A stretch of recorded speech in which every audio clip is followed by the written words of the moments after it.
होते तो है, बट उसका इम्पोर्टेंस क्या है?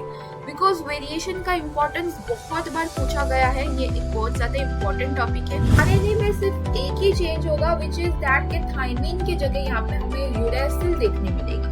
जब राइबोसोम आगे बढ़ रहा है तो उसी प्रोसेस को हम ट्रांसलोकेशन बोलेंगे। Assalamualaikum, hello everyone and welcome to IQ Star Education. तो यहाँ पे हम हमारा साइंस 1 एंड साइंस 2 की प्लेलिस्ट कंटिन्यू कर रहे हैं। लास्ट वीडियो में हमने साइंस 1 का फर्स्ट चैप्टर जो था उसे हमने कंप्लीट कर लिया था, and in this video we will be moving to our first chapter of science 2 which is heredity and evolution. And ऐसे ही हम अल्टरनेटिवली साइंस 1 एंड साइंस 2 को कंप्लीट करेंगे। तो यहाँ पे हम हमारा हेरिडिटी एंड इवोल्यूशन का चैप्टर स्टार्ट करते हैं। अलॉन्ग विथ दिस सीरीज़ में आपको साइंस 1 के सीरीज़ की भी लिंक डिस्क्रिप्शन बॉक्स में प्रोवाइड कर दूँगी, so you can go and watch them. तो स्टार्ट करते हैं हमारा हेरिडिटी एंड इवोल्यूशन का chapter. As you can see in the name of the chapter, heredity and evolution.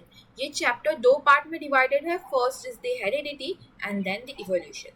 Heredity क्या है, हेरिडिटी होती कैसी है, तो उन सब की इंफॉर्मेशन हम फर्स्ट पार्ट में लेंगे। और देन सेकेंड, इवोल्यूशन क्या है, कैसे हुआ, उसकी भी इंफॉर्मेशन हम सेकेंड पार्ट में लेंगे। तो स्टार्ट करते हैं हम हेरिडिटी से। अब इस चैप्टर में कुछ ऐसे टर्म्स है जो हमें याद रखने हैं, या यूँ कहूँ मैं जो इम्पोर्टेंट है बहुत। तो देखते हैं इस चैप्टर में कौन से ऐसे टर्म्स हैं जो बहुत ज़्यादा इम्पोर्टेंट है। पहले तो हेरिडिटी, जो कि चैप्टर में ही है। So heredity is the biological process where parents pass genetic traits and characteristics to their offspring. And heredity ये एक ऐसी टर्म है जिसमें जो पेरेंट्स है वो अपने ऑफस्प्रिंग को वो कैरेक्टर्स पास करते हैं। We can say it is often called inheritance और बायोलॉजिकल इनहेरिटेंस। जो पेरेंट्स है वो अपने कैरेक्टर्स अपने बच्चों को पास डाउन करते हैं through their DNA. We all know that. अब वो डीएनए में कैसे ट्रेट्स होते हैं, ट्रेट्स क्या है, फिर उसमें क्या चेंजेस आते हैं, जीन क्या होता है, वो हम आगे देखने वाले हैं इसी वीडियो में। तो आपको बस इतनी टर्म याद रखनी है, हेरिडिटी होता क्या है। So heredity is nothing but the passing genetic traits, or we can say the characters from parents to the offspring, और उसे हम inheritance भी बोलते हैं। और उसी हेरिडिटी में पास ऑन करते टाइम कुछ डिफरेंसेस आ सकते हैं जिसे हम वेरिएशन बोलते हैं। तो इसकी जो डेफिनेशन है वो कुछ इस तरीके से बनती है that it refers to the structural, functional और behavioural differences between individuals within a species, often caused by genetic recombination during sexual reproduction और DNA copying error।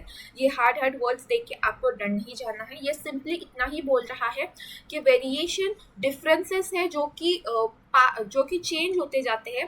Let's say we all know that there are two types of reproduction, sexual reproduction and asexual reproduction. ऐसे दो type के reproduction है जो हमें आगे भी पढ़ने हैं, और आपने 9th स्टैंडर्ड में भी पढ़ा होगा। अब सेक्सुअल रिप्रोडक्शन में we all know that egg and sperm, इसे हम गैमेट्स बोलते हैं, जो कि फ्यूज होते हैं। अब ये दोनों जब बनते हैं, फ्यूज होते हैं, तो इसमें कुछ वेरिएशंस आते हैं, कुछ चेंजेस आते हैं, और उसी चेंजेस को हम वेरिएशंस बोलते हैं। जो पेरेंट्स के सब कैरेक्टर्स से वही आते हैं, बट उसमें थोड़े बहुत चेंजेस होते हैं, उसे ही हम वेरिएशन बोलते हैं। अब ये असेक्सुअल रिप्रोडक्शन में इतना पॉसिबल नहीं हो पाता, क्योंकि असेक्सुअल रिप्रोडक्शन में क्या होता है, एक ही पेरेंट इन्वॉल्व होता है, जिसकी वजह से वेरिएशन नहीं आती। बट सेक्सुअल रिप्रोडक्शन में दो पेरेंट इन्वॉल्व होते हैं, मेल एंड फीमेल, जिसकी वजह से क्या होता है, वेरिएशंस बहुत ज़्यादा आते हैं। और ये किसकी वजह से हो सकता है, जेनेटिक रिकॉम्बिनेशन की वजह से हो सकता है, या कुछ और चेंजेस की वजह से हो सकता है। अब जेनेटिक रिकॉम्बिनेशन क्या है उसका डीप में आपको नहीं जाना है, बट आपको पता होगा कि मियोसिस होता है ना, माइटोसिस एंड मियोसिस आपने पढ़ा होगा। तो मियोसिस के दौरान जो क्रॉसिंग ओवर होती है, उसकी वजह से जितने भी कॉम्बिनेशंस बनते हैं उसे हम बोल सकते हैं कि वो एक वेरिएशन का कॉज हो सकता है। तो क्रॉसिंग ओवर एक कॉज है वेरिएशन का। तो ऐसे वेरिएशंस हो सकते हैं। अब वेरिएशन का इम्पोर्टेंट क्या है वो भी हमें जानना है। प्रोटीन सिंथेसिस स्टार्ट करने से पहले हमें ये बात जाननी बहुत ज़रूरी है कि वेरिएशन होते तो है, बट उसका इम्पोर्टेंस क्या है? बिकॉज वेरिएशन का इम्पोर्टेंस बहुत बार पूछा गया है, ये एक बहुत ज़्यादा इम्पोर्टेंट टॉपिक है। मैं उसे स्लाइड में ऐड करना भूल गई थी, आई थिंक सो यहाँ पे हम देख लेते हैं एक बार उसका इम्पोर्टेंस क्या है। पहले तो वी कैन से इवोल्यूशन में ये बहुत ज़्यादा हेल्प करेगा। हम आगे इवोल्यूशन देखने ही वाले हैं, इवोल्यूशन कैसे हुआ, कौन से थेरीज आए थे। बट इवोल्यूशन के पार्ट में ये बहुत ज़्यादा इम्पोर्टेंट कंसेप्ट माना जाता है कि अगर चेंजेस आ रहे हैं एनवायरनमेंट में तो हमें भी अपने आप में चेंजेस लाने पड़ेंगे। And this is the very important thing कि हमें अगर खुद को अडेप्ट करना होगा तो हमें अपने आप को भी अडेप्ट करना होगा, अपने आप में भी वेरिएशंस लाने पड़ेंगे, जिसकी वजह से नेचुरल सिलेक्शन होता है। ये सब चीज़ें हम आगे पढ़ने वाले हैं, इतना इस पर फोकस करने की अभी ज़रूरत नहीं है। बट उसका इंपॉर्टेंस ये है कि इवोल्यूशन आ सकता है, देन हमें वेरिएशन देखने मिल सकते हैं, अलग अलग वेरिएशंस, अलग अलग टाइप के ट्रेड्स देखने मिल सकते हैं। अभी लेट्स से वी कैन से आई का कलर है, आपके पेरेंट्स का आई का कलर है ब्राउन, बट आप में आ गया है ग्रीन या ब्लू, तो ये एक तरह का वेरिएशन हो गया, एक तरह का चेंज हो गया। तो हमें अलग अलग वेरिएशंस देखने मिल सकते हैं जो कि इवोल्यूशन के लिए बहुत ज़्यादा इंपॉर्टेंट है। तो ऐसे इंपॉर्टेंस आपको मिल सकते हैं, और भी ये तो बेसिक पॉइंट्स थे क्यों वेरिएशन इंपॉर्टेंट है। अब हम आते हैं हमारे नेक्स्ट टॉपिक पे, which is the protein synthesis. अब प्रोटीन सिंथेसिस जानने से पहले आपको कुछ ऐसी चीज़ें पता होनी चाहिए जो आपको प्रोटीन सिंथेसिस में हेल्प करेगी। अब यूँ कहूँ जो हमने फर्स्ट पार्ट देखा, जो टर्म्स हमने स्टडी किए, वेरिएशन हो गया, हेरिडिटी हो गया, तो वो डेफिनेशंस थे जो कि आपको डिफाइन करने पूछ सकते थे, या फिर आपको उसके एग्जाम्पल्स के थ्रू पूछ सकते, उसके एग्जाम इम्पोर्टेंस के थ्रू पूछ सकते थे। बट यहाँ पे प्रोटीन सिंथेसिस थोड़ी कॉम्प्लेक्स प्रोसेस है। कॉम्प्लेक्स आपके लिए लगेगी, मेरे लिए तो कॉम्प्लेक्स नहीं थी, बिकॉज हम बहुत उससे गो थ्रू कर चुके हैं। एक बार आप उसमें बहुत बार गो थ्रू करोगे तो वो it will be not hard for you. Protein synthesis आपके लिए फर्स्ट टाइम लर्न कर रहे हो तो थोड़ी कॉम्प्लेक्स लगेगी, बट ये आपको बहुत आपका बेसिक है जो आपको आगे बहुत काम आएगा। तो आपको ये स्किप बिल्कुल नहीं करना है। पूरी प्रोसेस कभी पूछी नहीं जाती पेपर में, ये आपको ध्यान रखना है। हाँ, हो सकता है इसे आपको डिफाइन करने पूछे, इसमें के टर्म्स, या आपको इसमें के 3 स्टेप्स है इसमें के, तो 3 स्टेप्स में से कोई भी एक स्टेप आपको पूरी पूछ जाए, तो ऐसी बात हो सकती है। या एमसीक्यू में हो सकता है, उसके इंपॉर्टेंस में हो सकता है। ऐसी बहुत सारी चीज़ें जो इसमें पूछी जा सकती है, पूरी स्टेप्स आपको पूछे नहीं जाती। तो प्रोटीन सिंथेसिस स्टार्ट करते हैं, और स्टार्ट करने से पहले हम थोड़ा उसके रिलेटेड जितने भी टर्म्स आते हैं जो आपको याद होनी चाहिए वो याद रखने हैं। अब प्रोटीन सिंथेसिस यानी हम यहाँ पे क्या कर रहे हैं, प्रोटीन का फॉर्मेशन कर रहे हैं। तो जो मैं आपको बता दूं, जो हम फूड खाते हैं, लेट्स से उसमें प्रोटीन है, अब वो प्रोटीन यूजेबल फॉर्म में नहीं होता, उसे हमें फिर से तोड़ना पड़ता है, अरेंज करना पड़ता है, तभी वो यूजेबल फॉर्म में बनता है। अब ये प्रोटीन जब हम खाएंगे वो डाइजेस्टिव सिस्टम में जाएगा, और एब्जॉर्ब होते टाइम वो क्या होगा, ब्रेक डाउन होके अमीनो एसिड में कन्वर्ट हो जाएगा। क्या होगा, अमीनो एसिड में कन्वर्ट हो जाएगा। अब बहुत सारे अमीनो एसिड जब एक साथ एक दूसरे से अटैच होते हैं तब प्रोटीन बनता है ना। अब ये प्रोटीन जब टूटेगा तो अमीनो एसिड में कन्वर्ट होगा, और ये अमीनो एसिड अपने बॉडी में ट्रांसपोर्ट होकर सेल्स में चले जाएंगे। अब सेल्स में बहुत सारे अमीनो एसिड है, और हमें अब क्या करना है, उन अमीनो एसिड को एक सिस्टमैटिक वे में लगाना है, सो दैट एक यूजफुल प्रोटीन हमें मिले और हम उसे यूज कर सकें। ठीक है, और प्रोटीन हमें हर जगह लगता है हमारे बॉडी में, इसीलिए उसे बनाना बहुत ज़्यादा इम्पॉर्टेंट है। अब प्रोटीन सिंथेसिस में हम करते क्या है, और प्रोटीन सिंथेसिस में क्या इन्वॉल्व होता है, तो जो हमें पता होगा कि ये डीएनए से स्टार्ट होता है, और डीएनए को जब हम आरएनए में कन्वर्ट करते हैं तब उससे हमें प्रोटीन बनाने में हेल्प होती है। और ये हमें बहुत ज़्यादा इम्पोर्टेंट याद रखना है, और इसी को हम बोलते हैं central dogma, that protein are synthesised by DNA through RNA. DNA के थ्रू, आरएनए के थ्रू हम यहाँ पे प्रोटीन बना रहे हैं, और इसी को ही हम सेंट्रल डॉगमा बोलते हैं। और ये सेंट्रल डॉगमा की डेफिनेशन आपको आ सकती है, व्हाट इज सेंट्रल डॉगमा, तो आपको याद रखना है, synthesis of proteins, synthesis of I'm changing my color so you can understand it.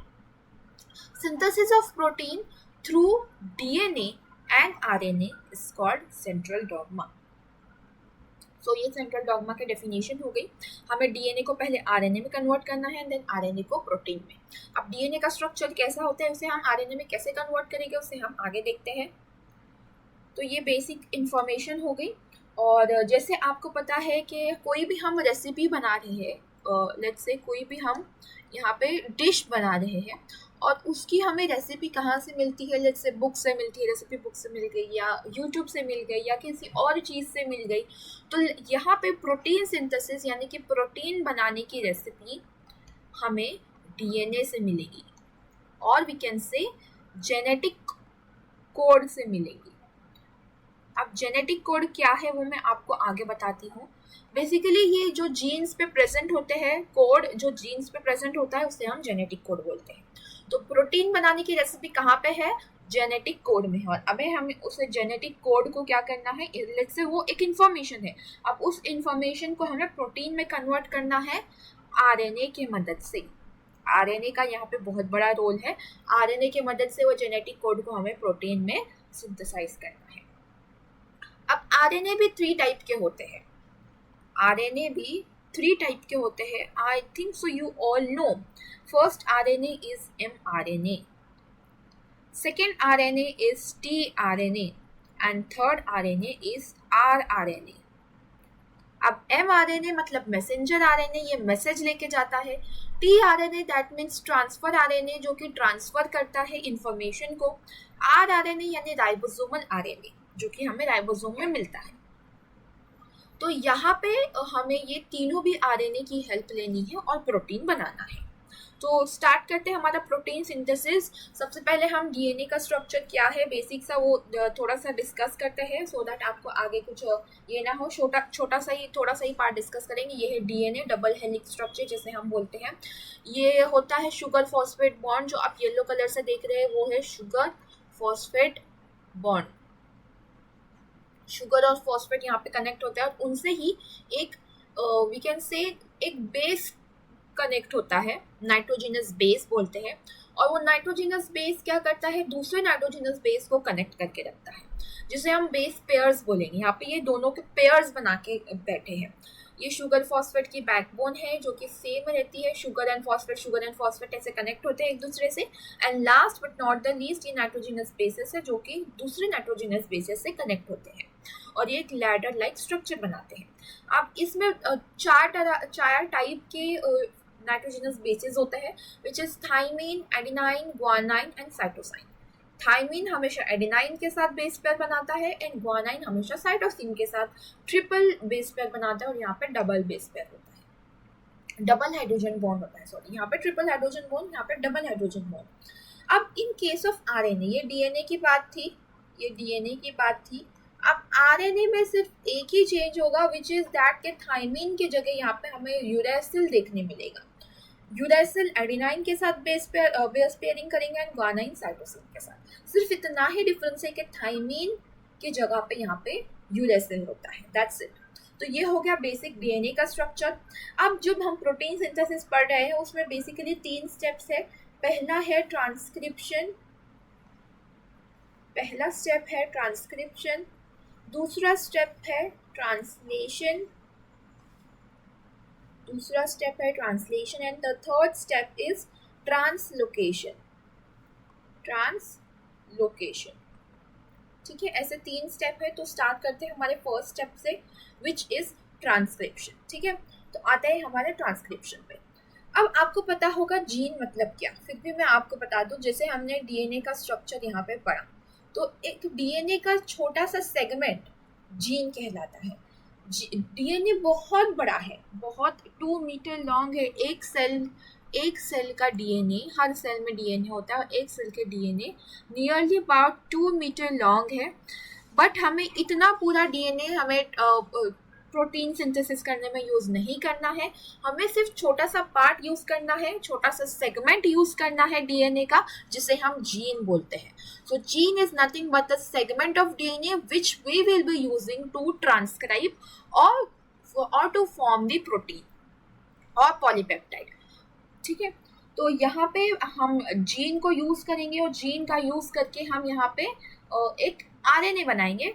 और वो होगा हमारा mRNA, मैसेंजर आरएनए, जो हमारा मैसेज लेके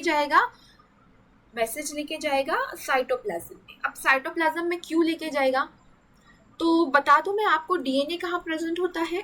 हम सबको पता होगा डीएनए प्रेजेंट होता है न्यूक्लियस के अंदर, और प्रोटीन सिंथेसिस कहाँ होगा, राइबोसोम के अंदर। और राइबोसोम कहाँ प्रेजेंट है, राइबोसोम प्रेजेंट है एंडोप्लाज्मिक रेटिकुलम के ऊपर, यानी कि साइटोप्लाज्म में। ये आपको बेसिक चीजें पता होनी चाहिए। तो हमें यहाँ पे जो डीएनए का जो जेनेटिक कोड है उसे हम साइटोप्लाज्म में लेके आएंगे थ्रू एमआरएनए। सो यहाँ पे हम साइटोप्लाज्म में क्या करेंगे, हम हमारे एमआरएनए को लेकर आएंगे और यहाँ पे हम हमारा राइबोसोम के अंदर हमारा प्रोटीन सिंथेसिस करेंगे। तो यहाँ पे मैसेंजर आरएनए हमारा जो जेनेटिक कोड है वो लेकर आएगा, मैसेज लेके आएगा, और वो ही हमारी प्रोसेस होगी ट्रांसक्रिप्शन की। ठीक है, सो देखते हैं हमारा ट्रांसक्रिप्शन में एक्चुअली होता क्या है। थोड़ी इमेज ब्लर है बिकॉज वो वैसे ही इमेज मिली मुझे, but I am explaining it to you, तो आपको थोड़ा सा एडजस्ट करना पड़ेगा। ठीक है, तो यहाँ पे क्या हो रहा है, ये एक छोटा सा डीएनए का सेगमेंट है। यहाँ पे आता है आरएनए पॉलीमरेज। क्या आता है, आरएनए पॉलीमरेज। अब आरएनए पॉलीमरेज क्या है, आरएनए पॉलीमरेज है एक enzyme. RNA polymerase is nothing but the enzyme. वो हेल्प करता है प्रोटीन को अनवाइंड करने में और प्रोटीन को ट्रांसक्राइब करने में। ठीक है, सॉरी, डीएनए को अनवाइंड करने में और डीएनए को ट्रांसक्राइब करने। So what happens over here, RNA polymerase come, ये यहाँ बाइंड हो जाता है, ये डीएनए को ऐसे अलग करता है, अनवाइंड करता है, खोलता है। वी कैन से, इतना डिटेल में आपको जाने की ज़रूरत नहीं है, बट मैं आपको बता दूँ यहाँ पे ये क्या करता है, खोलता है पूरे डीएनए को और यहाँ पे दोनों भी स्ट्रैंड को अलग करता है। अब ये हो गई हमारी फर्स्ट स्ट्रैंड और ये हो गई हमारी सेकेंड स्ट्रैंड। ठीक है, अब जो सेकेंड स्ट्रैंड हो गई, जो सेकेंड स्ट्रैंड है उसके ऊपर एक एमआरएनए बनेगा। ये है हमारा एमआरएनए, एक एमआरएनए की स्ट्रैंड बनेगी जो यहाँ पे कोड लिखे हुए हैं ATGC, उसके अपोजिट, उसके कॉम्प्लीमेंट्री यहाँ पे बेस पेयर्स ऐड होते जाएंगे। ठीक है, उसके अपोजिट यहाँ पे बेस पेयर ऐड होते जाएंगे। सिर्फ एक ही डिफरेंस होगा, यहाँ पे U आएगा A के अपोजिट, यानी कि थाइमिन के जगह पे यूरेसिल आएगा। यहाँ पे T है तो यहाँ पे T है तो A आ जाएगा, T है तो A आएगा, A है तो U आएगा, G है ग्वानिन है तो साइटोसिन आएगा। तो ऐसे ही बेस पेयर्स ऐड होते जाएंगे और यहाँ पे ये जैसे जैसे बेस पेयर आते ऐड होते जाएंगे, आगे आगे चलते जाएंगे, ये यहाँ से एमआरएनए के प्रोडक्शन स्टार्ट होता जाएगा। आरएनए पॉलीमरेज आगे बढ़ता जाएगा और यहाँ पे डीएनए को अनवाइंड करते करते करते यहाँ पे ये बेस पेयर्स ऐड होते जाएंगे, निकलते जाएंगे। ऐसा प्रोसेस चलती रहेगी अनटिल एंड अनलेस पूरा एमआरएनए प्रोड्यूस ना हो पाए। अब यहाँ पे हमारा पूरा एमआरएनए लेट से प्रोड्यूस हो गया है। अब हमें लेके आना है एमआरएनए को बाहर। ठीक है, बाहर कहाँ पे लेके आना है हमें एमआरएनए को, हमें अभी एमआरएनए हमारा डीएनए के अंदर, सॉरी एमआरएनए हमारा न्यूक्लियस के अंदर, एमआरएनए को हम साइटोप्लाज्म में लेके आएंगे, जो एंडोप्लाज्मिक रेटिकुलम के ऊपर राइबोसोम है उसके ऊपर लेके आएंगे। ठीक है, तो ये था हमारा आरएनए पॉलीमरेज। यहाँ से एमआरएनए का प्रोडक्शन हो गया, ये न्यूक्लियोटाइड लग गए, अब ये आया न्यूक्लियस के बाहर। ठीक है, और ट्रांसक्रिप्शन उसी को बोलते हैं। यहाँ पे ट्रांसक्रिप्शन यही है प्रोसेस ट्रांसक्रिप्शन की, that production mRNA is produced as per the sequence of nucleotide on the DNA. The production of mRNA, production ध्यान से सुनिएगा, production of mRNA as per the sequence of nucleotide present on the DNA. इस DNA के ऊपर जितने भी nucleotide है उसके थ्रू हम जो mRNA प्रोड्यूस कर रहे हैं उसे हम ट्रांसक्रिप्शन की प्रोसेस बोलते हैं। ठीक है, अब ये दो स्ट्रैंड, यहाँ पे दो स्ट्रैंड सेपरेट हो गए, एमआरएनए प्रोड्यूस हो गया जो कि कॉम्प्लीमेंटरी था ये स्ट्रैंड के, देन एमआरएनए को साइटोप्लाज्म में लेके आए। अब आएगा हमारा राइबोसोम। अब ये राइबोसोम है, ये राइबोसोम है जो कि एंडोप्लाज्मिक रेटिकुलम के ऊपर प्रेजेंट होता है। किसके ऊपर प्रेजेंट होता है, एंडोप्लाज्मिक रेटिकुलम जो होता है उसके ऊपर राइबोसोम प्रेजेंट होता है और वहां पे ही हमारा एक्चुअल प्रोटीन सिंथेसिस होता है। ठीक है, अब यहाँ पे क्या होगा, ये हो गया राइबोसोम। अब ये है टीआरएनए। अब टीआरएनए होता क्या है? अब टीआरएनए एक ऐसी चीज है जो कि क्या करता है, अमीनो एसिड को लेकर आता है। अब अपने सेल के अंदर रैंडमली अमीनो एसिड फैले हुए हैं। टीआरएनए उन अमीनो एसिड को पिक करता है और यहाँ पे लेके आता है। उनके सर पे एक अमीनो एसिड लगा हुआ होता है और ये अमीनो एसिड एक दूसरे से कनेक्ट हो के एक लंबे से चेन बनाते हैं जिसे हम पॉलीपेप्टाइड चेन बोलते हैं। जब बहुत बड़ी हो जाएगी तो वो हमें एक प्रोटीन का फॉर्म करके देगी। तो यहाँ पे ये राइबोसोम लग गया और इसके ऊपर भी टीआरएनए के ऊपर भी एक कोड होता है। तीन कोड हमें यहाँ पे यूज करके प्रोटीन का बनाना है। यहाँ पे 3 कोड हो गए, इसके ऊपर 3 कोड आएंगे। ये जो 3 कोड हो गए उसे हम बोलेंगे ट्रिपलेट कोडॉन, उसे हम ट्रिपलेट कोडॉन बोलते हैं। ठीक है, ये triplet codon we can see इसके अपोजिट जो कोड होगा एंटी कोडॉन जो कि टीआरएनए पे प्रेजेंट होगा, वो एंटी कोडॉन इस पे अटैच करेगा और जब वो मैच किया तो ही यहाँ पे वो प्रोटीन एक अमीनो एसिड रिलीज होगा और दूसरे अमीनो एसिड से कनेक्ट होगा थ्रू पेप्टाइड बॉन्ड। तो यहाँ पे टीआरएनए आ जाता है, यहाँ पे बैठ जाता है, अपने एंटी कोडॉन को लाता है, ट्रिपलेट कोडॉन पे रखता है। अगर मैच किया लॉक हो गया तो ही ये टीआरएनए निकल के चला जाता है, वहां पे अमीनो एसिड को छोड़ देता है। ठीक है, ये थी बेसिक सी प्रोसेस। तो यहाँ पे 1 ट्रिपलेट कोडॉन हो गया। ट्रिपलेट यानी कि 3 codon. 1 triplet codon give rise to 1 amino acid, another triplet codon with give rise to 2nd amino acid और ऐसे प्रोसेस आगे बढ़ती जाएगी। ठीक है, ये राइबोसोम अटैच हो गया, ये फर्स्ट टीआरएनए आया वो अटैच हो गया, उसने देखा मैच कर रहा है, लॉक हो गया, बेस पेयर पिक हो गई, यहाँ पे वो चला गया, अमीनो एसिड उसने छोड़ दिया। 2nd टीआरएनए आया, उसने भी यही प्रोसेस की, 2nd ट्रिपलेट कोडॉन को देखा, एंटी कोडॉन मैच हो रहे हैं, ठीक है, उसने अमीनो एसिड को छोड़ दिया और वो चला गया। अब ये 2 हो गए। अब राइबोसोम थोड़ा इस तरफ मूव होगा, यहाँ के हो गए। ठीक है, ये आगे बढ़ गया, एमआरएनए आगे बढ़ गया और राइबोसोम यहाँ से आगे बढ़ गया, अपोजिट डायरेक्शन में चला गया, यानी कि वो आगे के ट्रिपलेट कोडॉन को भी यूज कर सके। तो यहाँ पे जब राइबोसोम आगे बढ़ रहा है तो उससे प्रोसेस को हम ट्रांसलोकेशन बोलेंगे। उस प्रोसेस को हम ट्रांसलोकेशन बोलेंगे, यानी कि लोकेशन वो अपनी चेंज कर रहा है, ट्रांसफर कर रहा है of location of the ribosome which is called as translocation.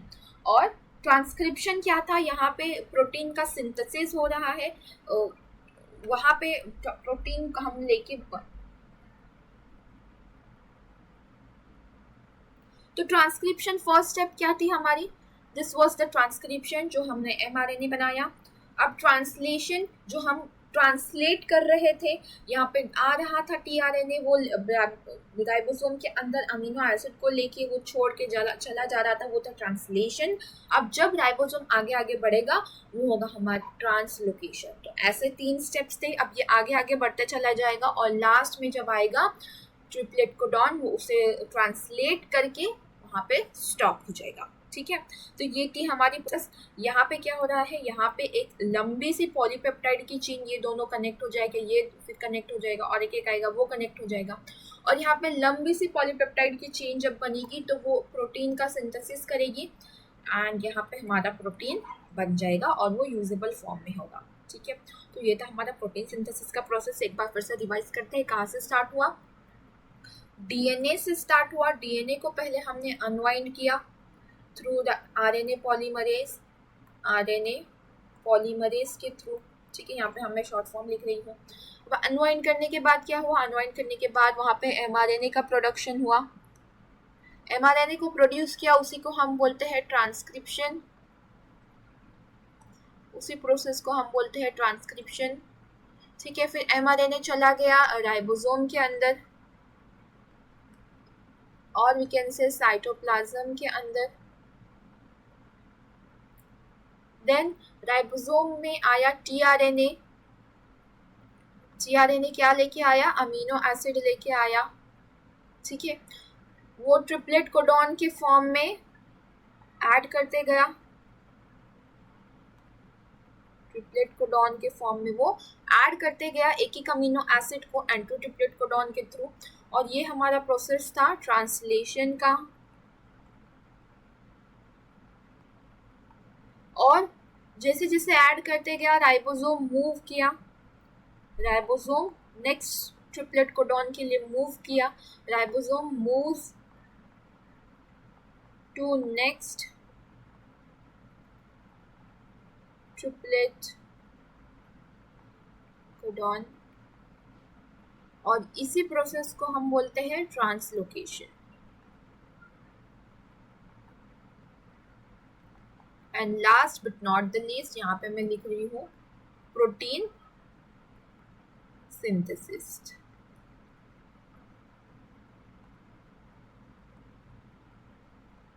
यहाँ पे हमारा प्रोटीन क्या हो गया, सिंथेसिस हो गया। तो क्या हुआ एग्जैक्टली पहले डीएनए को अनवाइंड किए हमने थ्रू आरएनए पॉलीमरेज, ठीक है, जो कि एमआरएनए में कन्वर्ट हो गया। एमआरएनए मतलब कि सिंगल स्ट्रैंडेड एमआरएनए, जो उसमें क्या था, मैसेज था, जो मैसेज लेके जा रहा था, जिस प्रोसेस को हम ट्रांसक्रिप्शन बोलते हैं। फिर वो राइबोसोम में गया, राइबोसोम के अंदर टीआरएनए आया अमीनो एसिड को लेके ट्रिपलेट कोडॉन के फॉर्म में, जिसमें एंटीकोडॉन लगा हुआ था, टीआरएनए में एंटीकोडॉन था, वो मैच किया, लॉक किया, वहाँ पे एक अमीनो एसिड को छोड़ के वो चला गया, जिस प्रोसेस को हम ट्रांसलेशन बोलते हैं। देन राइबोसोम आगे बढ़ गया नेक्स्ट ट्रिपलेट कोडॉन के लिए, तो यहाँ पे ट्रांसलोकेशन हुआ, और ऐसे जब हमें बहुत सारे अमीनो एसिड मिलेंगे, पॉलीपेप्टाइड की चेन बनेगी, तो यहाँ पे हमें प्रोटीन का फॉर्मेशन देखने मिलेगा। तो ये थी हमारी प्रोटीन सिंथेसिस की प्रोसेस, जो कि बहुत ज़्यादा सिंपल थी। अब अभी आप देखोगे तो ये बहुत ज़्यादा सिंपल लगेगी आपको, आप ऐसे ही ऊपर ऊपर से देख लोगे तो थोड़ी हार्ड लग सकती है, बट ऐसे जब आप डिटेल में पढ़ोगे, बहुत बार गो थ्रू करोगे, तो ये बहुत सिंपल सी प्रोसेस आपको देखने मिलेगी। और इसके बाद एक छोटा सा कंसेप्ट आता है विच इज म्यूटेशन। अब क्या है, mutation is nothing but the sudden change. अब इतनी लंबी प्रोसेस है, कुछ ना कुछ चेंज आता ही होगा, और वो चेंज किधर भी हो सकता है। कहीं वो डिलीशन हो गया, किसी न्यूक्लियोटाइड का डिलीट हो गया, न्यूक्लियोटाइड अपनी प्लेस चेंज कर लिया, या कुछ और हो सकता है, कुछ भी हो सकता है। उसके टाइप्स भी आते हैं जिसको आपको डिटेल में इतना स्टडी नहीं करना है, तो बट आपको ये याद रखना है, mutation is a sudden often permanent change in the nucleotide sequence of a DNA or RNA that alters an organism's trait caused by errors in replication or environmental factor। जो किससे हो सकता है, जो रेप्लिकेशन के दौरान या एनवायरमेंटल फैक्टर्स के दौरान, जैसे कि रेडिएशन हो गया, केमिकल्स हो गया, उसके दौरान हो सकता है म्यूटेशन, जिसकी वजह से क्या हो सकता है, कुछ प्रॉब्लम्स क्रिएट हो सकती है। कैंसर भी एक इसका एग्जाम्पल है। कैंसर में होता क्या है, कोई भी रेडिएशन आ गए, कोई भी केमिकल्स के थ्रू यहाँ पे म्यूटेशन होता जाता है, होता जाता है, होता जाता है। बहुत सारे म्यूटेटेड सेल्स अगर एक्यूमुलेट हो जाए तो वो क्या करते हैं, कैंसर को क्यूराइज करते हैं, और यही एक म्यूटेशन का बहुत ज़्यादा अच्छा एग्जाम्पल है। ठीक है, तो ये हो गया हमारा फर्स्ट पार्ट, हमारा चैप्टर का फर्स्ट पार्ट। इवोल्यूशन था है क्या, उसके थेरीज किसने दी थी, इवोल्यूशन हुआ कहाँ से। तो बेसिकली इवोल्यूशन जब अर्थ का जब फॉर्मेशन हुआ, तब एक्चुअल में हुआ था क्या, तो अर्थ का फॉर्मेशन जब हुआ, तब हुआ था एक बिग बैंग, जिससे वो एक बिग बैंग हुआ था, जो कि था 13.8 बिलियन ईयर्स अगो। अब 13.8 बिलियन ईयर्स अगो जो चीज़ हुई थी, वो हमने ना देखी थी, ना कोई उधर विटनेस था देखने के लिए। सो बेसिकली ये एक थेरी ही है, बट ये एक वाइडली एक्सेप्टेड थेरी है, जो सभी लोग एक्सेप्ट करते हैं। वो क्यों, मैं आपको आगे बताऊंगी, बिकॉज इससे रिलेटेड प्रूफ्स भी हमें मिले गए हैं, और बहुत ये एक ट्रू फॉर्म में मानी जाती है। तो यहाँ पे एक बिग बैंग हुआ था nearly about 13.8 billion years ago में, जिसकी वजह से हमारा यूनिवर्स बना था। यानी कि जिस यूनिवर्स में हम रहते हैं वो है मिल्की वे। तो मिल्की वे यहाँ पे बन गया था। अब मिल्की वे बनने के बाद सोलर सिस्टम बना, सोलर सिस्टम के बाद अर्थ बना। अर्थ कुछ 4.5 बिलियन ईयर्स अगो बन चुका है, बट तभी का जो अर्थ है उसे हम प्रिमिटिव अर्थ बोलेंगे या प्रोटो अर्थ बोलेंगे। क्या बोलेंगे, प्रिमिटिव अर्थ या प्रोटो अर्थ। वाई? बिकॉज ये जो आप देख रहे हैं ये है प्रिमिटिव अर्थ और ये वाला जो पार्ट है वो आज का अर्थ है। तो इन दोनों में आपको क्लियरली डिफरेंस नजर आएगा। जो प्रोटो अर्थ था वो बहुत हॉट था, न उस पर पानी था न लिविंग ऑर्गेनिज्म का प्रेजेंस था, तो वहाँ पे बस लावा फूट रहे थे, वो बहुत गर्म था, बहुत हॉट था, just it was the hot ball we can see. वो प्रोटो अर्थ था, प्रिमिटिव अर्थ था, पुराना वाला अर्थ था। अब यहाँ पे बहुत सारे ये हुए, अर्थ का फॉर्मेशन होने के बाद उस पर लाइफ कब फॉर्म हुई, तो nearly about 3.5 billion years ago. 4.5 से जब 3.5 पर आया बिलियन ईयर्स अगो, तो 3.5 से अर्थ पे लाइफ बनना स्टार्ट हो गई थी। अब कैसे स्टार्ट हो गई थी, तो उस पर बहुत सारे बारिश हुई, फिर यहाँ पे यू कैन से बहुत सारे चीज़ें, वोल्केनिक इरप्शन हुआ, उसमें ही बारिश हुई, बहुत तूफान आने लगा। तो ऐसे बहुत बारिश होने के बाद अर्थ पे सिर्फ ओशन ही ओशन दिखने लगे थे। अब उस ओशन में बहुत सारी ऐसी चीज़ें हुई जिसकी वजह से हमें कुछ एटम्स मिलने लगे, कुछ ऐसे चीज़ें मिलने लगे। अभी बारिश हुई थी तो क्लाउड्स भी थे, क्लाउड से जो थंडर स्टॉर्म आती थी उससे हमें एटम्स मिलने लगे, कुछ ऐसे कंपाउंड्स मिलने लगे जो कि पानी में मिक्स होने लगे। देन वोल्केनिक इरप्शन होता था, उससे गैसेस इवॉल्व होती थी, पानी में मिक्स हो जाती थी। तो ऐसे बहुत सारी चीज़ें एक साथ हो रहे थे जिसकी वजह से हम वी कैन से दैट हमें कुछ ऐसे चीज़ें मिले पानी के अंदर जिससे हम बोल सकते हैं कि लाइफ का फॉर्मेशन हुआ होगा। तो हमें कुछ बेसिक से एलिमेंट्स मिले, जैसे कि हमें मिला नाइट्रोजन, वाटर। अब वाटर तो प्रेजेंट था ही अर्थ पे। देन हमें मिला CH4, कार्बन डाइऑक्साइड। देन हमें NH3 भी मिला, H2S मिला। तो ऐसे बेसिक चीज़ें हमें पानी में मिक्स होती हुई नजर आई। अब नजर आई इन द सेंस हमने देखा तो नहीं, बट ये एक थ्योरी है, माना जाता है कि ये सब चीज़ें पानी में मिक्स हुई थी because of all these events like volcanic eruption and clouds, thunder, storm। तो ऐसे सब चीज़ें की वजह से क्या हुआ, ये ऐसे कंपाउंड्स फॉर्म होने लगे, मिक्स होने लगे एक दूसरे से। अब ये H2O कंडेंस होने लगा और बिगनिंग में क्या हुआ, सिंपल ऑर्गेनिज्म फॉर्म होने लगे। अब इन ऑर्गेनिजम्स इन कंपाउंड से होता क्या था, तो इन कंपाउंड से बेसिकली ऐसा हुआ कि जो छोटे छोटे चीज़ें हैं जैसे कि शुगर्स हो गया। अब कार्बन से शुगर बनता है, तो ये कार्बन से क्या हुआ, शुगर बनना स्टार्ट हुआ। देन अमीनो एसिड बनना स्टार्ट हुआ, अमीनो एसिड से क्या बनता है, प्रोटीन बनता है आगे जाके। Amino acid are the building block of protein, हमने लास्ट वीडियो में ही स्टडी किया था। देन इससे प्यूरिन्स बनने लगे, पिरिमिडीन्स बनने लगे, जैसे कि एडिनाइन है, गुआनाइन है, साइटोसाइन है, थाइमाइन है। तो ऐसे सब चीज़ें बनने लगी। देन फैटी एसिड्स बनने लगा जिससे लिपिड्स बनता है। तो ऐसे सब बेसिक चीज़ें बनने लगी और ये जब बेसिक चीज़ें एक दूसरे से जुड़ने लगी तो कॉम्प्लेक्स चीज़ें बनी। अब बहुत सारे अमीनो एसिड जब आ गए तब प्रोटीन बना, बहुत सारे प्यूरिन्स पिरिमिडिन्स आए तो डीएनए का स्ट्रक्चर बना, बेसिक डीएनए का स्ट्रक्चर बना। हम कॉम्प्लेक्स नहीं बोल सकते, आज का डीएनए का स्ट्रक्चर बहुत ज़्यादा हाईली कॉम्प्लेक्स है जब हम उसे स्टडी करने जाएंगे तो। बट जब प्रिमिटिव डीएनए का स्ट्रक्चर बना वो बहुत सिंपल था, उसमें सिर्फ प्यूरिन्स और पिरिमिडिन्स थे ना, वो डबल हेलिक्स भी नहीं था, जस्ट वो एक सिंपल सा डीएनए था। देन शुगर से हमें कार्बोहाइड्रेट्स मिला, कार्ब्स मिले। देन फैटी एसिड से हमें लिपिड्स बनना स्टार्ट हुए। तो ऐसी सब चीज़ें बनना स्टार्ट हुई और जिससे हमें मिला फर्स्ट प्रिमिटिव सेल।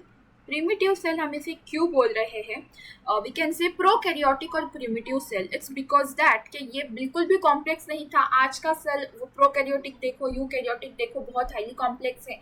हमें एक प्रिमिटिव सेल मिला, बहुत फर्स्ट सेल हम बोलेंगे, जो कि बहुत सिंपल सा था, बेसिक सा था, जिसकी सिर्फ जो मेम्ब्रेन थी वो लिपिड की बनी हुई थी, जिसके अंदर हम आरएनए देख सकते थे, डीएनए भी नहीं, आरएनए और छोटे छोटे ऐसे मॉलिक्यूल्स, समवॉट फूड के मॉलिक्यूल्स रहेंगे या कुछ और रहेगा। तो ऐसे बेसिक सा स्ट्रक्चर हमें बेसिक सा स्ट्रक्चर बनने लगा था। ये था फर्स्ट प्रिमिटिव सेल। ऐसे बहुत सारे सेल्स आए, बहुत उनमें इवोल्यूशन हुआ, स्लोली स्लोली चेंजेस हुए और उससे हमें then unicellular organisms and multi cellular organisms मिलने लगे। और ये जो जो चेंजेस मैं बोल रही हूँ, दैट अमीनो एसिड बना, देन उससे प्रोटीन बना, तो इसे भी बहुत ईयर्स लगे, लाइक बिलियंस और मिलियंस में ईयर्स लगे थे, तभी जाके ये चेंजेस होने लगे, उनमें इवोल्यूशन आने लगा, थोड़ा थोड़ा चेंजेस आने लगे। देन फिर सब चेंजेस मिला के एक कंपाउंड बना, देन उससे और थोड़ा कॉम्प्लेक्स कंपाउंड बना। तो ये सब चीज़ें बहुत स्लो थी और इसी को हम इवोल्यूशन बोलते हैं। तो इवोल्यूशन बेसिकली है क्या, उसकी डेफिनेशन हम देखने जाएंगे। So it is a progressive development of plants and animals from ancestors having different structural and functional organization is called evolution.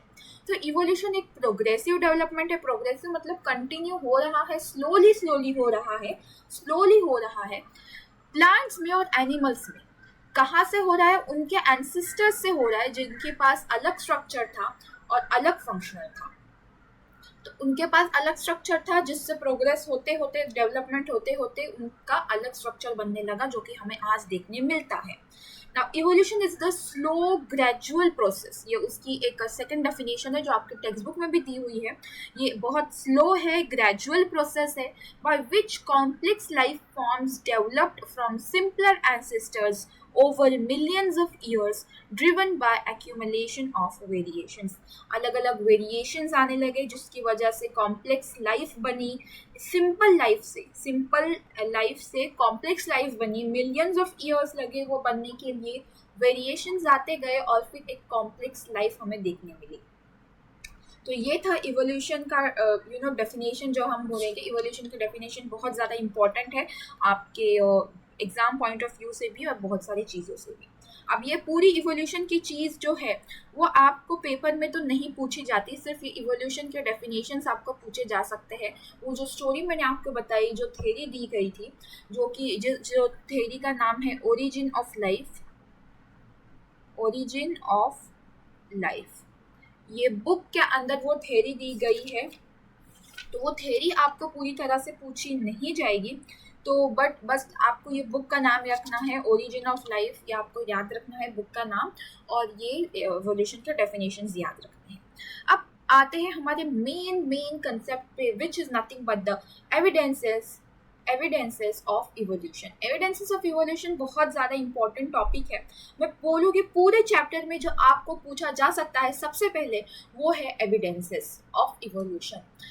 Total basically हम देखने जाएंगे तो मॉर्फोलॉजिकल, एनाटॉमिकल, वेस्टिजियल ऑर्गन्स, ऐसे 5 के 6 एविडेंसेस है जो आपको याद रखने हैं बहुत अच्छे से, कैसे भी पूछे जा सकते हैं। सो स्टार्ट करते हैं हमारे एविडेंसेस के इवोल्यूशन हुए, वो एविडेंसेस कैसे आए और किसने दिया। पहला है मॉर्फोलॉजिकल एविडेंसेस। अब मॉर्फोलॉजिकल एविडेंसेस से हमें क्या समझते हैं? मॉर्फोलॉजी जब हम बोलते हैं, so it is nothing but the external appearance.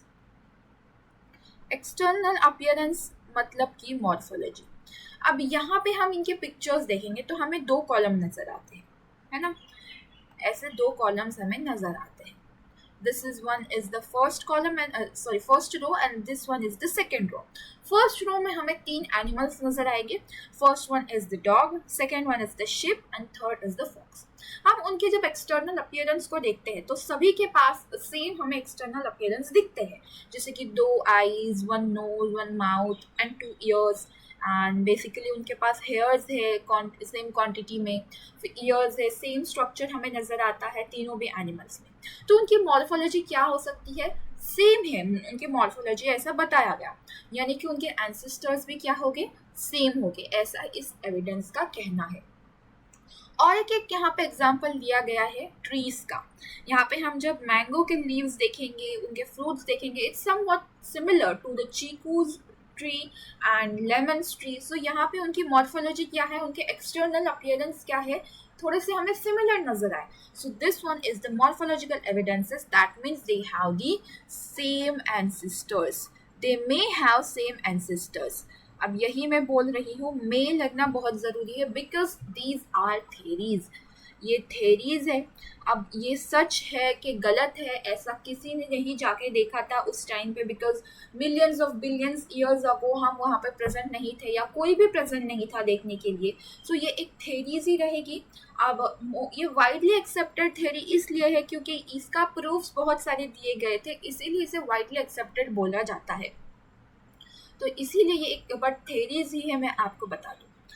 तो ये था हमारा first theory which was morphological evidences. अब आते हैं हमारे सेकंड एविडेंस पे विच इज एनाटॉमिकल एविडेंसेस। अब जैसे कि मॉर्फोलॉजी का हमने देखा एक्सटर्नल अपीयरेंस है, वैसे एनाटॉमी का जब हम देखेंगे so it is the internal appearance. Internal appearance कैसा है उस पर भी थ्योरीज दी गई है। तो चलो देखते हैं उसके एविडेंसेस क्या है। So as you can see these are all bones. हमें जो देख रहे हम जो जिसको देख रहे हैं दीज आर ऑल बोन्स। तो ये है एक मैन का हाथ, ह्यूमन का हाथ वी कैन से। ये एक है गोरिल्ला और वी कैन से मंकी का। ये है वेल का फ्लिपर जो होता है वो। और ये है आई थिंक सो बर्ड का विंग। यस।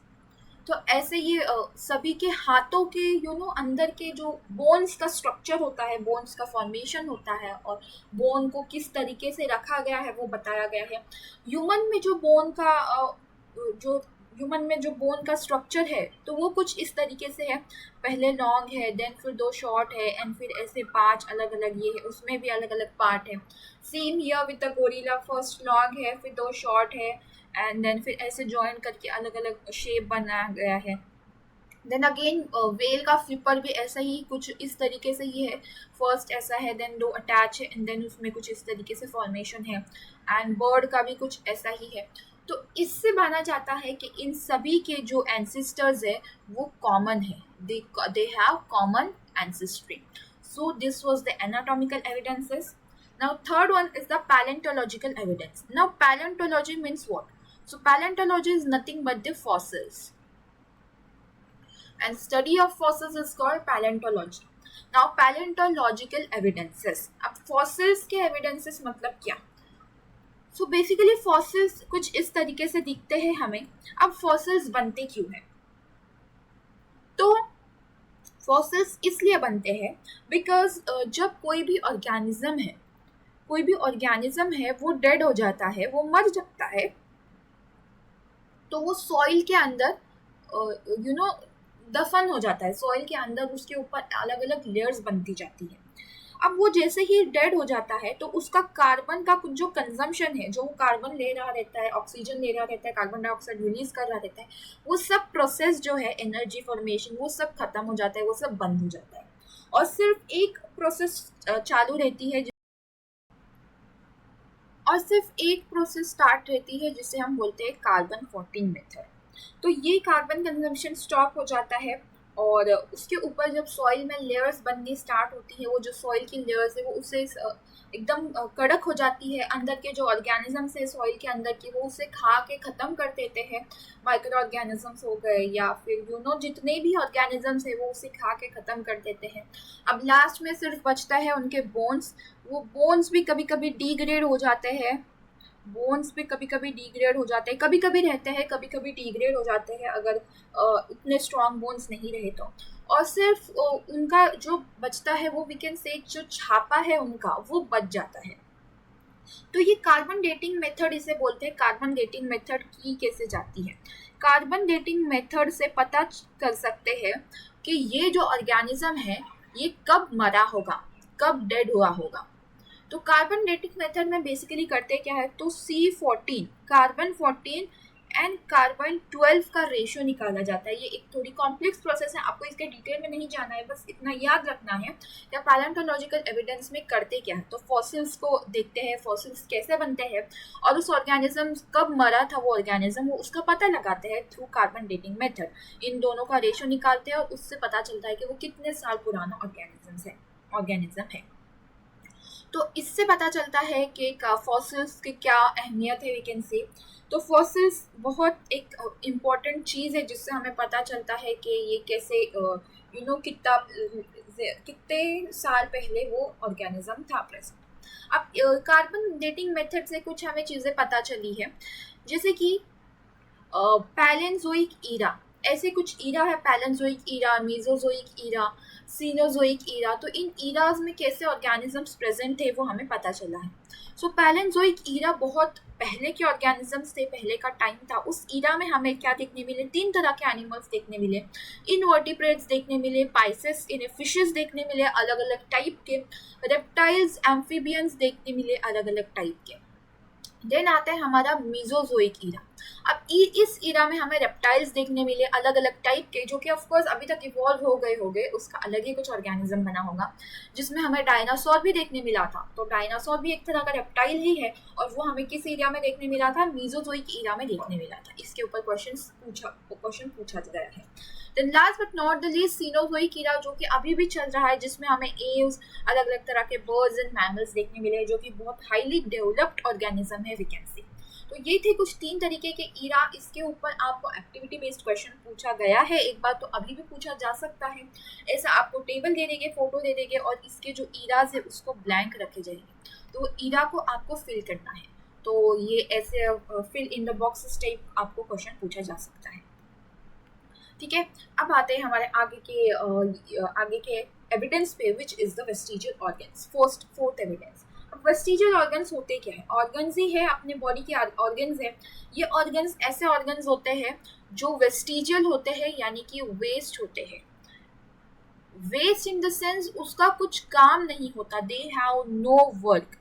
अर्लियर उनका वर्क था, बट जैसे जैसे उनका वर्क कम होते गया, उन्हें हम यूज नहीं करते गए, वो वेस्ट होने लगे, वो उनका फंक्शन स्टॉप हो गया। जैसे कि हम आप बात करें तो body hair, let's say body hair की बात करते हैं। तो अर्लियर जो एंसेस्टर्स थे हमारे, जैसे कि हम अब बोलते हैं जो बहुत अलग अलग एंसेस्टर्स से, अब ये एक थेरी है अलग के, हम क्या बंदर से आए हैं, तो वो अलग थेरी है। बट उस टाइम पे क्या थे, हमारे जो एंसेस्टर्स थे उनके बॉडी हेयर बहुत थे, और वो उन्हें प्रोटेक्ट करते थे हीट से, कोल्ड से। तो उन्हें वो प्रोटेक्शन का काम दिया गया था। बट नाउअडेज क्या है, यहाँ पे बॉडी हेयर का कुछ काम नहीं है। आजकल बॉडी हेयर का कुछ काम नहीं होता, सो उन्हें कभी कभी रिमूव भी किया जाता है। So that was about the body hair. So body hair is one type of vestigial organs. Appendix, earlier appendix को यूज किया जाता था हमारे ancestors के थ्रू, के जो कच्चा फूड वो खाते थे वो उससे डाइजेस्ट होता था। बट नाउ अब हम जैसे जैसे पका हुआ फूड खाने लगे, कुक फूड खाने लगे, इसका काम कम होता गया, और एट सम पॉइंट अभी ये एक वेस्टिजियल ऑर्गन है। और कभी कभी इसके इन्फ्लेमेशन होने के द्वारा हो जाता है कभी कभी, जिससे हमें इसे रिमूव करना पड़ता है थ्रू सर्जरी। तो ये एक तरह का वेस्टिजियल ऑर्गन्स है। विजडम टीथ की जब हम बात करें तो wisdom teeth earlier our ancestors used to use it चबाने के लिए, च्यू करने के लिए, बट नाउ हमें इसकी अभी ज़रूरत नहीं है। तो विजडम टीथ भी कभी कभी हमें रिमूव करना पड़ता है। तो अभी तो फिलहाल किसी किसी के नहीं आते, बट किसी किसी के अगर आ भी जाते हैं तो उन्हें रिमूव करना पड़ता है because of lot of pain. Then coccyx को हम टेल बोन भी बोलते हैं। अब टेल बोन जैसे कि उसके नाम में ही है, tail and bone. So tail जहाँ पे प्रेजेंट थी, ऐसा माना जाता है कि टेल प्रेजेंट थी, तो टेल की वो बोन थी और उसका एक पार्ट अभी यहाँ पे बच गया है। अभी टेल नहीं है बिकॉज वो एक ये था, इवोल्यूशन होते होते टेल भी खत्म हो गई है अब, बट अभी उसका एक पार्ट हमारी बॉडी में रिमेन है, which is called the tail bone. तो ऐसी थोड़ी बहुत और एक है जो ईयर लोब या ईयर पिन्ना जिसे हम बोलते हैं। हमारे इसमें ईयर पिन्ना का इतना काम नहीं होता ह्यूमंस में, बट बाकी के जो एनिमल्स है उसमें ईयर पिन्ना का काम होता है। वो साउंड को कलेक्ट करने के लिए उसे मूव भी कर सकते हैं। तो ऐसे सब वेस्टिजियल ऑर्गन्स हैं। वेस्टिजियल ऑर्गन्स बहुत इंपॉर्टेंट टॉपिक है, इसके ऊपर बहुत बार क्वेश्चन पूछा गया है। वेस्टिजियल ऑर्गन्स होते क्या है, उनके एग्जाम्पल्स लिखो एंड ऑल दैट स्टफ। तो आपको वेस्टिजियल ऑर्गन्स अच्छे से करके जाना है। आते हैं हमारे फिफ्थ एविडेंस पे, which is the connecting link. अब कनेक्टिंग लिंक, अभी आपको पता होगा ऑर्गेनिजम्स बहुत सारे हैं। जब आप 11th स्टैंडर्ड में जाओगे तो आप 9th स्टैंडर्ड में भी आपने इसकी बेसिक इन्फॉर्मेशन ली होगी। तो लिविंग ऑर्गेनिजम्स को 5 डिफरेंट कैटेगरीज में डिवाइड किया गया है, और उन कैटेगरी में एक कैटेगरी आती है किंगडम एनिमेलिया की, है ना। अब उन एनिमेलिया किंगडम में बहुत सारे फाइलम्स हैं, बहुत सारे अलग अलग ग्रुप्स हैं। तो उन फाइलम्स में बहुत सारे अलग अलग फाइलम्स हैं जिस बेसिस पे एनिमल्स को डिवाइड किया गया है।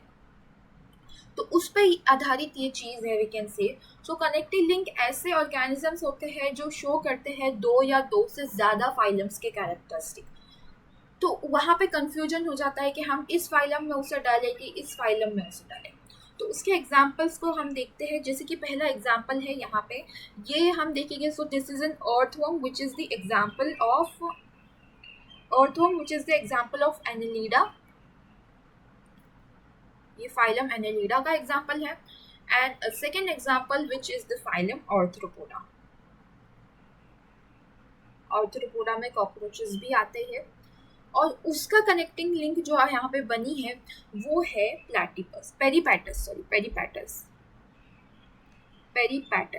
अब ये जो पेरीपैटस है उसके पास एनेलिडा के भी कैरेक्टरिस्टिक्स है, आर्थ्रोपोडा के भी कैरेक्टरिस्टिक्स है। वो क्या कैरेक्टरिस्टिक है? क्या ये सेगमेंटेड बॉडी शो करती है जैसे कि एनेलिडा के पास है। थिन क्यूटिकल प्रेजेंट होता है इनके सरफेस पे। क्यूटिकल यानी क्या? क्यूटिकल एक स्मॉल सी कवरिंग है वी कैन से। उनके पास पैरापोडिया लाइक ऑर्गेनेलीज होते हैं। Parapodia is for locomotion. यहाँ पे आप देख सकते हैं पैरापोडिया है इन लोगों के पास भी लोकोमोशन के लिए, चलने के लिए। ट्रकियल रेस्पिरेशन होता है। अब ट्रकियल रेस्पिरेशन मतलब रेस्पिरेशन के लिए उनके पास ट्रकिया होता है। उनका जो सर्कुलेटरी सिस्टम होता है वो ओपन सर्कुलेटरी सिस्टम होता है। ओपन इन द सेंस उनमें वेन्स एंड आर्टरीज ये सब चीज़ें एब्सेंट होती है। तो ये सब चीज़ें उनमें एब्सेंट होती है, तो उनमें ओपन सर्कुलेटरी सिस्टम होता है। तो ये सब चीज़ें थे पेरीपैटस की, जो कि कनेक्टिंग लिंक है between annelida and arthropoda. Another example we can say is the duck billed platypus, जो दो तरीके के कैरेक्टरिस्टिक शो करता है। एक तो रेप्टाइल्स के कैरेक्टरिस्टिक भी शो करता है और मैमल्स के भी कैरेक्टरिस्टिक शो करता है। ये इसके पास कैसे कैरेक्टरिस्टिक है? जो कि ये एग लेइंग एनिमल है, और रेप्टाइल्स की तरह। इसके ऊपर हेयर्स है as well as memory gland है। मेमोरी ग्लैंड ऐसे ग्लैंड होते हैं जो कि यंग वन को फीड करने के लिए यूज़ किए जाते हैं, जो कि मैमल्स के पास ही होते हैं, इसीलिए उन्हें मैमल्स बोला जाता है थ्रू मेमोरी ग्लैंड। तो ये था सेकेंड एग्जाम्पल। अब थर्ड ऑर्गेनिज्म जैसे लंग फिश हो गई, ये थर्ड एग्जाम्पल है हमारा कनेक्टिंग लिंक का। लंग फिश के पास फिश की भी प्रॉपर्टीज़ है, फिशेस की भी प्रॉपर्टीज़ है। एंड अनदर वन उसके पास एम्फीबियंस की भी प्रॉपर्टी है। लंग फिश यानी कि उसके पास लंग होता है ब्रीथिंग के लिए। सो ये था हमारा कनेक्टिंग लिंक का एविडेंस। अब आते हैं हमारे last but not the least embryological evidences. अब एम्ब्रायोलॉजिकल एविडेंसेस हम यूँ बोलेंगे कि इनके पास ऐसे एविडेंसेस है जो हमें देखने मिलते हैं एम्ब्रायोलॉजी में। अब embryology is nothing but the जो एम्ब्रियो होता है, जब फ्यूजन होता है male gamete and female gamete का, तो एक एम्ब्रियो बनता है। तो एम्ब्रियो यहाँ पे हम सभी के एम्ब्रियो देखेंगे अगर, जैसे कि फिश का एम्ब्रियो, एम्फीबियन का, रेप्टाइल का, बर्ड का और मैमल्स का, तो हमें ऑलमोस्ट उनके स्ट्रक्चर सिमिलर देखने मिलेंगे। और जैसे जैसे वो बड़े होते जाएंगे फिर उनके स्ट्रक्चर हमें डिफरेंट देखने मिलते हैं। So we can say that उनके एंसेस्टर्स सेम थे। तो ऐसे थे हमारे कुछ 6 एविडेंस। और ये एविडेंस जैसे मैंने आपको बताया वो बुक में दिए गए हैं। द ओरिजिन ऑफ स्पीसीज में Darwin's theory of natural selection की जब हम बात करेंगे तो उनके थ्योरी में ये बुक में दिए गए हैं। ये सब थ्योरीज कब कैसे हुआ था इवोल्यूशन उसके बारे में सब बताया गया है चार्ल्स डार्विन ने। तो ये बुक का नाम आपको अच्छे से याद रखना है। जब वो गैलापागोस आइलैंड गए थे तो उन्होंने वहाँ पे ये सब चीज़ें स्टडी की और ये बुक उन्होंने लिखी थी। उन्होंने खुद बहुत सारे एक्सपेरिमेंट्स किए, बहुत सारी चीज़ें देखी, ऑब्जर्व की और उन्होंने ये बुक को राइट डाउन किया। अब हर एक चीज़ का ये होता है कि उनके कुछ ऑब्जेक्शंस भी होते हैं। बट ऑब्जेक्शंस जानने से पहले मैं कुछ बता दूं, तो जब बहुत सारे ऑर्गेनिज्म साथ में रहते हैं तो वो कुछ तरीके का इंटरेक्शन शो करते हैं। अब एनवायरनमेंट है तो उन्हें एक दूसरे के साथ रहना है और तो उन्हें इंटरेक्शन शो करना ही पड़ेगा। अब इंटरेक्शन में एक चीज़ आती है कंपटीशन। जब बहुत सारी चीज़ें कम हो जाती है, रिसोर्सेज कम हो जाते हैं। रिसोर्सेज मतलब क्या? रिसोर्सेज जैसे कि फूड कम हो गया, शेल्टर, रहने की जगह कम हो गई, लिमिटेड है, ऑफ कोर्स अनलिमिटेड नहीं है ये सब चीज़ें, या फॉर मेटिंग पर्पस हो गया। तो इन सब चीज़ों के लिए कंपटीशन होने लगता है। क्योंकि ये सब चीज़ें अनलिमिटेड नहीं है, लिमिटेड ही है, तो कुछ लोगों को ही मिलेगी, कुछ एनिमल्स को ही मिलेगी, तो उसकी वजह से कंपटीशन स्टार्ट हो जाता है। ह्यूमंस में भी कंपटीशन है, थ्रू फॉर जॉब है, फॉर एजुकेशन है, फॉर फूड है, फॉर शेल्टर है, फॉर मेटिंग पर्पस है। तो ऐसे बहुत सारे कॉम्पिटिशन्स हमें देखने मिलते हैं, और इस तरीके से हमें दो टाइप के कॉम्पिटिशन देखने मिलेंगे। First is the intra specific and the second one is the interspecific. तो इंट्रा स्पेसिफिक कंपटीशन में हमें क्या देखने मिल रहा है कि एक ही स्पीसीज के ऑर्गेनिजम्स है, वो एक दूसरे से लड़ाई कर रहे हैं या एक दूसरे से कॉम्पीट कर रहे हैं for the purpose of food, shelter और फॉर मेटिंग पर्पज। तो इन सब की वजह से वो एक दूसरे से कॉम्पीट कर रहे हैं। अब इंटर स्पेसिफिक मतलब क्या? तो इंटर स्पेसिफिक मतलब दो अलग अलग स्पीसीज के ऑर्गेनिजम्स एक दूसरे से कॉम्पीट कर रहे हैं। तो ये था हमारा intra specific and inter specific. इसके ऊपर आपको डिफरेंशिएटिंग पॉइंट पूछा जा सकता है, डिफरेंस पूछा जा सकता है, इसीलिए मैंने आपको ये वीडियो में इंक्लूड किया है। तो इसके ऊपर आपको ये याद रखना है, इंट्रा मतलब कि सेम स्पीसीज में, और इंटर मतलब कि दो अलग अलग स्पीसीज में। ठीक है, इसका एक एग्जाम्पल भी है, इसका एक एग्जाम्पल है black and white peppered moth का। तो black and white peppered moth में कुछ इस तरीके से कंपटीशन हुआ, इस तरीके से कुछ ये हुआ कि एक ट्री का बार्क था, उसके ऊपर वाइट कलर के जब मॉथ बैठते थे तो वो कैमोफ्लेज हो जाते थे। कैमोफ्लेज मतलब वो पीछे के एनवायरनमेंट में छुप जाते थे। बट जब ब्लैक कलर के मॉथ उस पर बैठते थे तो वो एकदम डिस्टिंक्टली दिखते थे वो ट्री के बार्क में। तो जो ये आता था, प्रेडेटर आता था, जो बर्ड्स आते थे, वो ब्लैक कलर के मॉथ को खा जाते थे। तो जिसकी वजह से ब्लैक कलर मॉथ का जो पॉपुलेशन था वो डिक्रीज होने लग गया था। फर्स्ट कुछ इस तरीके से हुआ था, डिक्रीज होने लगा था, और वाइट कलर के मॉथ का जो पॉपुलेशन था वो इंक्रीज होने लग गया था। बट कुछ देर बाद बहुत सारा इवोल्यूशन हुआ, मतलब कि इंडस्ट्रियल इवोल्यूशन हुआ, बहुत वहाँ पे इंडस्ट्रीज आने लगे, पोल्यूशन बढ़ने लगा, जिसकी वजह से जो ट्रीज के बार्क पे कार्बन जमने लगा ब्लैक कलर का, जिसकी वजह से अभी ब्लैक कलर का मॉथ कैमोफ्लेज हो जाता था और वाइट कलर का मॉथ एकदम इजीली विजिबल था, जिसकी वजह से अभी जो प्रेडेटर्स आते थे वो वाइट कलर के मॉथ को खा के खत्म करते थे। तो इनका पॉपुलेशन अभी डिक्रीज होने लग गया और इनका पॉपुलेशन इंक्रीज होने लग गया। तो अभी उल्टा होने लगा। तो ये था एक कंपटीशन का चीज, पहले वो इंक्रीज हुई, देन फिर डिक्रीज हुई। तो ऐसे सब चीजें एग्जाम्पल के थ्रू आपको समझनी है, और ये एग्जाम्पल भी आपको अच्छे से याद रखना है कंपटीशन का। अब आते हैं हम ऑब्जेक्शंस पे जो कि लगे थे इवोल्यूशन पे, जो कि डार्विन जी ने दिए थे हमारे ओरिजिन ऑफ स्पीसीज बुक में। तो इनने क्या बोला था? तो इनका फर्स्ट ऑब्जेक्शन कुछ इस तरीके से था लोगों का, that not explain useful and useless modification. तो अभी हमने बोला कि इवोल्यूशन हुआ, इवोल्यूशन में बहुत सारी चीज़ें आई, तो जो मॉडिफिकेशन आए वो क्यों आए? अगर यूजफुल थे या यूजलेस थे, जो भी मॉडिफिकेशन थे, अब जैसे कि हमने वेस्टिजियल ऑर्गन्स का जो मॉडिफिकेशन देखा, वेस्टिजियल ऑर्गन्स, तो वो क्यों आए, कैसे आए, तो उनके बारे में डार्विन ने एक्सप्लेन नहीं किया था, जो कि था हमारा फर्स्ट ऑब्जेक्शन जो कि लोगों ने रेज किया था। अब सेकंड ऑब्जेक्शन कुछ इस तरीके से था, that it is not only factor for evolution. सिर्फ इवोल्यूशन का वही फैक्टर नहीं हो सकता, इवोल्यूशन के और भी फैक्टर हो सकते हैं, जैसे कि जो हम ये बोलते हैं मियोसिस के टाइम पे जो जेनेटिक मटेरियल का जो एक्सचेंज होता है वो एक इवोल्यूशन का फैक्टर हो सकता है, या म्यूटेशन हो गया, तो म्यूटेशन की वजह से भी हमें यूजफुल एंड यूजलेस जो मॉडिफिकेशन है वो देखने मिल सकते हैं, जिसकी वजह से हमें इवोल्यूशन होने मिल सकता है। तो ये चीज़ उनने एक्सप्लेन नहीं की थी। And third objection was that no explanation about slow and abrupt changes. अब slow and abrupt changes पे उन्होंने भी कोई explanation नहीं दिया था। slow changes हुए थे कि abrupt हुए थे, कौन से चीज़ें ऐसे थे कि evolution हुआ था, slow ही था, but कोई evolution ऐसा था कि hundreds of years में complete हो गया था, और कोई evolution ऐसा था जिसको millions of years लगे। तो ऐसा क्यों? स्लो चेंजेस हुए, यहाँ पे फास्ट चेंजेस हुए, तो ऐसा क्यों हुआ? तो ये चीज़ें भी उनने एक्सप्लेन नहीं की थी।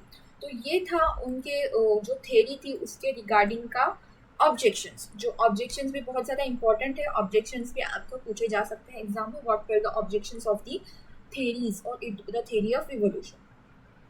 अब ये हो गई डार्विन जी की बात। अब आते हैं हम लामार्किज्म में, जो कि लामार्क ये एक साइंटिस्ट थे, उन्होंने दी थी। अब उन्होंने एक थ्योरी दी थी which was called as use और डिसयूज ऑफ ऑर्गन्स। यूज और डिसयूज ऑफ ऑर्गन्स। हमने जो वेस्टिजियल ऑर्गन्स के बारे में स्टडी किया था वो इससे थोड़ा रिलेटेड है। अगर हम यूज़ करेंगे तो वो ऑर्गन अच्छे से यूज़ होता जाएगा, उसमें इवोल्यूशन आएगा, पॉजिटिव इवोल्यूशन आएगा। बट अगर हम उसे यूज़ नहीं करेंगे, डिसयूज़ करेंगे, वैसे ही रखेंगे, तो वो हो सकता है उसका डिसयूज़ होने की वजह से वो गायब हो जाए या उसका कोई फंक्शन ही ना रहे, वो उसका फंक्शन लॉस कर दे, उसमें ऐसा निगेटिव इवोल्यूशन भी आ सकता है। तो ऐसा लामार्किज्म ने बोला। अब अगर हम उसकी एक्टिविटीज़ परफॉर्म करेंगे, अगर उस ऑर्गन का एक्टिवनेस रहा या लेजीनेस रहा, तो उसमें कुछ मॉर्फोलॉजिकल चेंजेस आ सकते हैं, मॉर्फोलॉजिकल चेंजेस आ सकते हैं जिसकी वजह से इवोल्यूशन हो सकता है। तो ये था हमारा लामार्किज्म का चीज़, जिसमें कुछ एग्जांपल्स भी है, जैसे कि जिराफ के नेक। अब जिराफ के नेक अगर हम जब देखते हैं तो पहले जिराफ की नेक बहुत छोटी थी, बट जैसे जैसे उसने नीचे के पौधे पत्ते खाने कर ख़त्म कर दिए, तो अब वो ऊपर के पत्ते खाने के लिए उसकी नेक को एक्सटेंड करने लगा। तो धीरे धीरे इवोल्यूशन आया ज़्यादा यूज़ करने की वजह से, और उनकी नेक इतनी लंबी हो गई। अब ये भी एक थ्योरी है, मैं पहले ही बता दूं आपको। तो ये था कुछ इवोल्यूशन फर्स्ट एग्जाम्पल। अब सेकंड एग्जाम्पल देखें तो हम ब्लैक स्मिथ का जो हाथ। अब ब्लैक स्मिथ का हैंड कुछ इस तरीके से था कि वो बहुत यूज़ करने लगे उनके हाथ को। अब ब्लैक स्मिथ है तो उन्हें बार बार हथौड़े से पटकना पड़ता है, उसे हाथ को यूज़ करना पड़ता है, तो उसकी वजह से उनके हाथ स्ट्रांग होने लगे, और अभी ब्लैक स्मिथ के हाथ बहुत स्ट्रांग होते हुए हमें नजर आए। नेक्स्ट इज द ऑस्ट्रिच के विंग्स। अब ऑस्ट्रिच के विंग्स पहले फंक्शनल थे, पहले वो उसके थ्रू फ्लाई करता था, बट धीरे धीरे वो फ्लाई करना बंद हो गया, सिर्फ लैंड पे ही रहने लगा, जिसकी वजह से उसके विंग्स डिसयूज हुए और यहाँ पे वो फंक्शनलेस हो गए विंग्स, ब्लैक ऑस्ट्रिच के wings. One more example is the snake's leg. Snake के पहले लेग थे, ऐसे भी थ्योरी है, बट धीरे धीरे उसके लेग्स गायब हो गए, जिसकी वजह से क्या हुआ, अभी स्नेक लिम्बलेस हो गया, यानी उसके कोई भी लिम्ब अभी नहीं है। अब ये थ्योरी को इनहेरिटेंस ऑफ एक्वायर्ड कैरेक्टर्स नहीं बोला जाता है, इनहेरिटेंस ऑफ एक्वायर्ड कैरेक्टर्स बोला जाता है। एक्वायर्ड कैरेक्टर्स मतलब कि जो खुद ने एक्वायर किए हुए हैं। अब ये जनरेशन टू जनरेशन पास नहीं होते, ऐसा लोग बोलते हैं। ये बहुत सारे एक्सपेरिमेंट्स के थ्रू बोला गया है। जैसे कि अभी यहाँ पे एक्सपेरिमेंट किया गया था माउसेस के टेल कट किए, फिर उन्हें उनकी मेटिंग करा के उनके ऑफस्प्रिंग प्रोड्यूस किए गए, लेकिन उनकी जो टेल थी वो अभी भी प्रेजेंट थी। देन फिर बहुत सारे दूसरा माउस लिया, उनके भी टेल कट करके फिर उसके ऑफस्प्रिंग प्रोड्यूस किए गए। तो ऐसे बहुत सारे एक्सपेरिमेंट हुए, जिसकी वजह से पता चला कि टेल तो आ रही है, मतलब कि ये इनहेरिटेबल कैरेक्टर नहीं है, ये एक एक्वायर्ड कैरेक्टर है जो कि एक्वायर हो सकता है through out their life time में।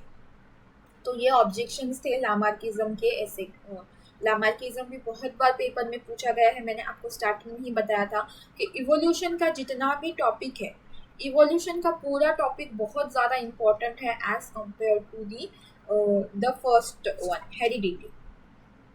तो ऐसे हमारा चैप्टर जो है यहाँ पे फिनिश होता है। अब नेक्स्ट वीडियो में हम साइंस 1 के चैप्टर को कवर करेंगे।